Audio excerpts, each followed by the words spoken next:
अस्सलामुअलैकुम नाजरीन, कैसे हैं? मैं हूं अकमल लाशारी खबर टीवी के साथ। आज हमारे साथ है पाकिस्तान तहरीक इंसाफ के रहनुमा Sikandar Khan. Sikandar Khan, thank you so much. शुक्रिया आपका, बहुत बहुत शुक्रिया।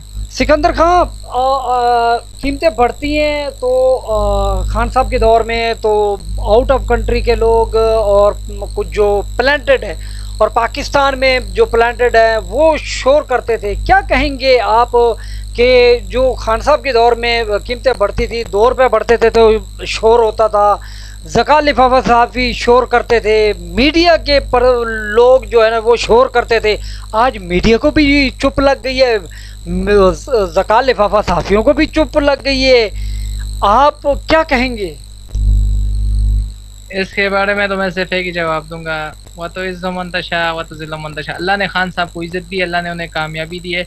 उनके दौर में अगर 2 रुपए भी बढ़ जाती थी तो ये लोग चीखे मारते थे। आज वो लोग इसलिए खामोश है क्योंकि उनके आने वाली नस्लों के लिए इम्पोर्टेंट हुकूमत ने इतना पैसा दे दिया है ना, को उनको चुप कर दिया, उनकी ज़मीर खरीद ली इन्होंने, तो इसलिए अब वो चुप बैठे हुए हैं। अब वो कुछ नहीं बोलेंगे, क्योंकि जो कल मैंने देखा एक सहाफ़ी को, जो मरीम औरंगजेब मरीम नवाज के सामने उन्होंने उनसे पूछा था, वो न्यूट्रल था, वो सहाफ़ी नया नया आया था, वो एयरवाइज से था। उसने मरीम नवाज से पूछा कि देखिए मरीम बीबी, आप लोगों ने जो ये बजट पेश किया ये अवाम के ख़िलाफ़ आपने पेश किया है, अवाम दुश्मन बजट आपने पेश किया था।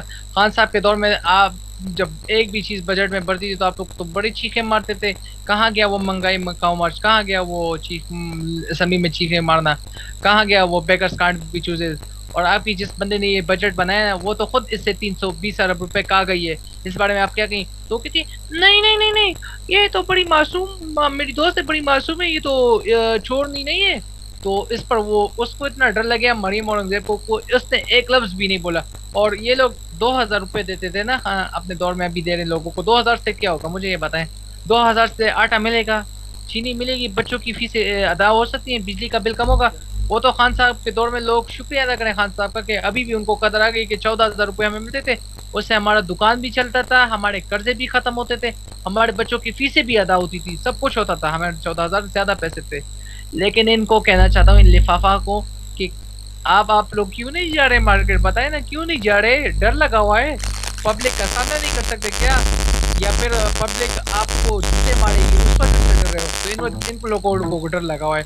अपने प्रोग्राम में तो बड़ी चीखें मारते हैं कि ये हो गया वो गया, लेकिन ये लोग खुद अब चुप हो गए हैं क्योंकि इनकी ज़मीर इन्होंने खरीद ली है और इनकी नस्लों के लिए इन्होंने इतना पैसा दे दिया है कि ये लोग खामोश बैठे हुए हैं। अब ये लोग कुछ नहीं कर सकते। ये लोग तो बड़े चीखे मारते थे कि ये हो गया, फलानी चीज़ महंगी हो गई, ये हो गई। अब क्यों खामोश है? बाहर आए ना, मैं इनको चैलेंज करता हूँ, आए बाहर, आए बाजार, आए ना, बाजार भी नहीं जा सकते। क्यों? डरपोक है, डरपोक। आप बाजार की बात कर रहे हैं, कहा जा रहा है कि वो अपने हलकों में नहीं जा पा रहे। जहाँ तक बात है हलकों में, तो इनकी हलकों की आवाम बाशऊर हो चुकी है। हलकों की आवाम ने अब फैसला कर दिया है। जिस तरह मैंने कहा था ना, जिस रात को खान साहब को निकाला गया था, उस रात पूरी कौम जागी थी, पूरी कौम निकली थी। और लाहौर के एक जगह है मेरे ख्याल से, जहाँ पे गालिब मार्केट है कि क्या है, वहाँ पे पूरी आवाम जो नून लीग के साथ थी वो पूरी अब खान साहब के साथ हो गई।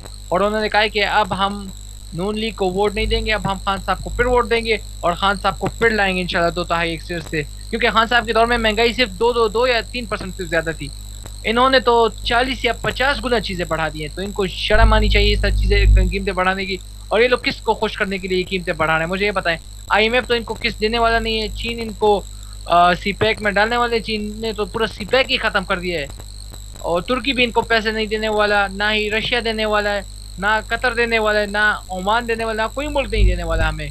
क्योंकि वो कह रहे हैं ये अब खुद अपने पैर पे खड़े हुए, हमने इनकी काफ़ी मदद कर ली है, अब ये अपने पैर पर खड़ा होना सीख ले। खान साहब तो अपनी दौर में कौम को अपनी पैर पर खड़ा करना चाहते थे, कौम की खुददारी जगाना चाहते थे, कौम की इज्जत बहाल कराना चाहते थे, सब पासपोर्ट की इज्जत बहाल करना चाहते थे।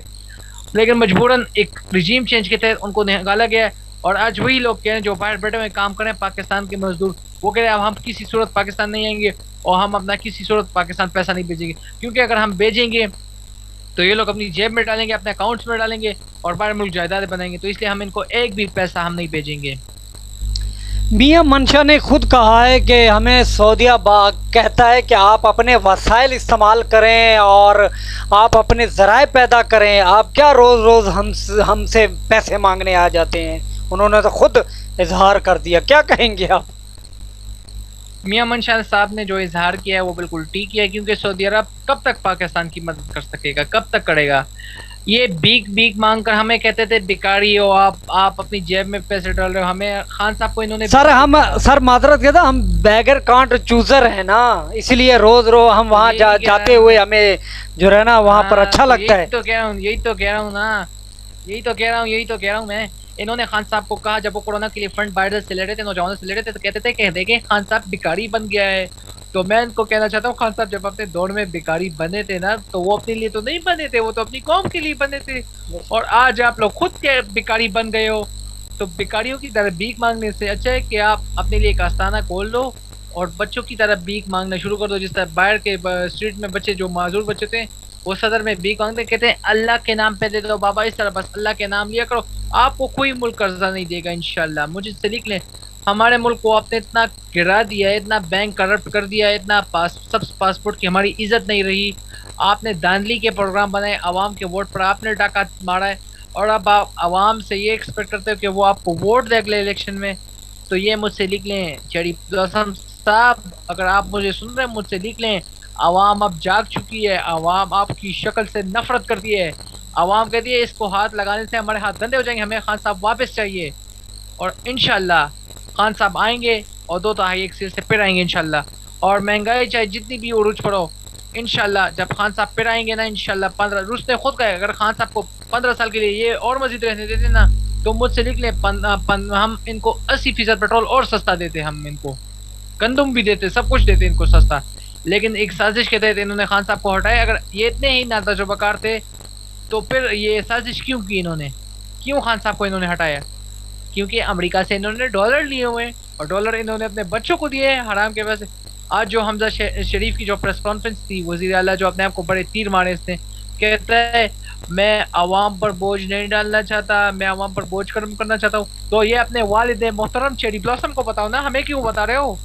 आवाम को ये समझते कि आवाम भेड़ बकरी बेवकूफ़ बना लेंगे हम इनको, लेकिन आवाम अब भेड़ बकरी नहीं है, आवाम अब जाग चुकी है। आवाम आपसे एक एक पाई का हिसाब लेगी, और जो आपने जुल्म किए, जो टेयर गैस किए, जो शेलिंग की है, एक एक चीज़ का हम हिसाब लेंगे इंशाल्लाह आपसे। अच्छा सिकंदर खां, पाकिस्तान तहरीक इंसाफ एतवार को जो है ना रात के 9 बजे एहतजाज करने जा रही है। आप समझते हैं कि पूरी कौम बाहर निकलेगी, खान साहब को वैसे ही वेलकम देगी जैसे हमेशा की तरह देती हुई आई है? कौम जब जाग जाती है ना, तो उसे कोई की दुनिया की ताकत कोई शिकस्त नहीं दे सकती। इंशाल्लाह मुझे यकीन है कौम पूरी तादाद से निकलेगी और कौम भरपूर प्रोटेस्ट करेगी, क्योंकि कौम अब तंग आ चुकी। मैं ये कह रहा था ना कि एक प्लान इंसान बनाता है, दूसरा प्लान अल्लाह बनाता है। तो खान साहब की एक बात है, जिस दिन मुझे निकाला गया, जिस रात को, उसी दिन जब मैंने सोशल मीडिया देखा तो हम ब्लैकआउट थे, लेकिन जिस अगले दिन जब मैंने टीवी पे देखा कि पूरी कौम निकल आई है, तो उस पर मैंने 2 नफल दे के, तो मैंने अल्लाह से कहा कि अल्लाह तेरा शुक्र कि तूने मेरी पूरी कौम को जगा दिया है। तो कौम तो जागी हुई है और कौम तैयार है, कौम खान साहब से मुतमईन है। और एक नौजवान ने तो ये भी कह दिया आगे से खान साहब को कि खान साहब अगले मार्च के लिए आप कॉल ना दें, बल्कि एक मिस कॉल दें, हम खुद निकलेंगे आपके लिए, सिर्फ एक मिस कॉल दें खाली।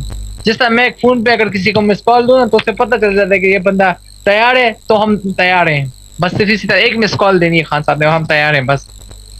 अच्छा, और जहां तक बात है गिरफ्तारियों की, ये शेलिंग की, तो ये तो पुरानी आदत है। हम तो 2014 से शेलिंग बर्दाश्त करते आ रहे हैं। ये शेलिंग क्या चीज है? वो एक शेर है कि इन्हीं कंटेनरों से गुजर सको तो आओ, इन्हीं कंटेनरों से गुजर सको तो इस्लामाबाद आओ, खान के आने के बाद भागने का कोई रास्ता नहीं है। मतलब कंटेनर से ये जितने भी लगाने, जब खान आएगा ना तो कंटेनर बहा लेके जाएगा वो। तो सिकंदर खां, बजट पेश किया गया सूबाई और कौमी का, तमाम सूबाई असम्बलियों से, कौमी से, तमाम असम्बलियों से KPK का वो पहले की निस्बत से 100 गुना जो है ना वो बहुत बेहतर आया है। एहसास प्रोग्राम में डबल रकम रखी गई है, सेहत प्रोग्राम में डबल पेपर रकम रखी गई है। आप देख लें नौजवान स्कीम में और रोज़गार स्कीम में। आप समझते हैं क्या ये सूबाई असम्बलियों पे और वफाक पे केपीके नंबर ले गया है? केपीके में हम इसलिए नंबर लगाए क्योंकि केपीके में हमने 2013 में हमने 25 एमपीए के साथ 125 सीटें थी ना टोटल 440 में से, तो हमने हुकूमत बनाई केपीके में। हमने केपीके में 55 सीटें जीती थी 170 के मुकाबले में। तो जब अगला इलेक्शन जीते तो वो 77 में से हमने 86 सीटें जीती, 11 सीटें रहती थी। तो केपीके का बजट जो मैं समझता हूँ जो कि तैमूर सलीम झगड़ा साहब ने पेश किया हुआ है वो इंतहाई जबरदस्त है। खराजे तहसीन पेश करता हूँ उन्हें, क्योंकि उन जैसा बजट तो आज तक किसी ने बनाया नहीं। उन्होंने कहा कि हमने हर एक चीज पे 15% बढ़ाया है। अब जो सरकारी मुलाजिम जो थोड़ा स्केल्स में जैसे 10 ग्रेड से लेकर 12 स्केल तक है, तो उसके लिए 15% इन्होंने सैलरी बढ़ाई है, ये अच्छा काम किया। पेंशन बढ़ाई है बेवाओं खवातीन के लिए, ये अच्छा काम किया। हेल्थ कार्ड प्लस, माशाल्लाह हेल्थ कार्ड प्लस ये इसलिए किया क्योंकि देखें ये लोग चाहते थे ये वफाक की कि ये सेहत कार्ड भी खत्म कर दे, जैसा मैं पिछले इंटरव्यू में कहा था कि सेहत कार्ड खत्म होने वाले। लेकिन कुर्बान जाऊं अल्लाह पे और केपीके की गवर्नमेंट पे कि उन्होंने सेहत कार्ड खत्म नहीं किया और उन्होंने ये एक्ट पास भी किया कानून का, और ये असेंबली से भी पास किया और कानून पुलिस वालों से भी पास करवाया इन्होंने कि आइंदा जो भी हुकूमत आएगी केपीके में वो हेल्थ कार्ड को खत्म नहीं कर सकेगी, क्योंकि हेल्थ कार्ड में अभी इन्होंने और चीजें डाल दिया माशाल्लाह। किडनी ट्रांसप्लांट का इलाज डाल दिया माशाल्लाह, कैंसर का इलाज डाल दिया, कोरोना का इलाज डाल दिया माशाल्लाह। बहुत जबरदस्त बजट पेश किया। टीचर्स के लिए बजट पेश किया इन्होंने, स्टूडेंट्स के लिए बजट पेश किया जो कि तालीम हासिल करते हैं उनके लिए बजट पेश किया। तो मैं चाहता हूँ, मेरा वफाक को ये पैगाम है कि कुछ सीखो केपीके गवर्नमेंट से।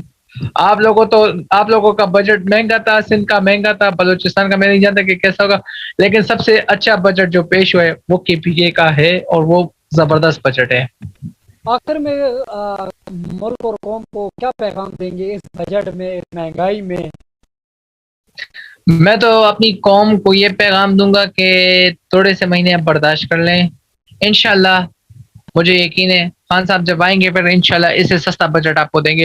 लेकिन फिलहाल इन इम्पोर्टेंट हुकूमत को छोड़े मत, और जब भी आपके हल्के में आए ना मुझसे वादा कर लें आपने इनको किसी सूरत वोट नहीं देना। मैं अपने ओवरसीज पाकिस्तानियों को भी कहता हूँ कि आपका वोट का हक इन्होंने खत्म कर दिया है, लिहाजा आपके पास इतना इख्तियार है कि आप अपनी मन के पसंद जो भी आपके रिश्तेदार पाए रहते हैं उन सबको फोन करके बताएं कि आप सब ने पीटीआई को वोट देने